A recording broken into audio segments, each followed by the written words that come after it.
I'm going to talk to you about an easy way to do some inner child work that isn't going to make you feel like you have to revisit every horrible thing that you think happened in your past. The basis of inner child work, as I understand it, is you're trying to meet needs that you think were not met when you were whatever age you were, right? And when I say think, I keep saying think because people will fight me on that and they'll be like, oh no, they weren't met. But this is where inner child work stems from, I believe, because everything that you're creating as far as what didn't get met is made up in your mind. What they should give you, what they should not share with you, what they should overlook, what they should get more into. See, there's a very specific way that all of us need to be tended to. And sometimes when people don't meet our needs, we feel neglected, and rightfully so. But when you're doing inner child work, it's not about ringing in those memories. It sort of is, because you're calling in on what helped you feel a certain way, but it's not about you reliving that memory. It's about calling it up and then giving yourself what you think that person should have given to you. You're giving yourself what you would have wanted in that incident. And two reasons why this is so powerful. One, you get to understand that that person couldn't have possibly known what you've wanted in that instant because it was only in your brain. And either you were too quiet to say it, too shamed to say it, too feeling weird to say it. See, again, only you know how weird you are. So when there's these things that happen and you wished someone could understand you, it's really helpful to know nobody understands you like you do.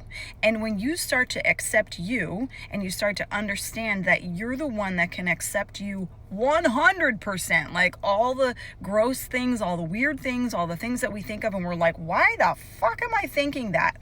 You're the person that has to be okay with that. And then once that settles in, outwardly you'll look less to other people to do it. You still look for people to relate to because that's what we are as a species, but you'll look for that validation from other people a little less. You know, we do love to go, do you know what I mean? And people are like, yes, I do.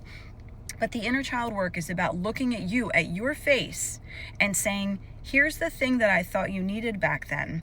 And it's usually love. You know, it's usually just love and acceptance.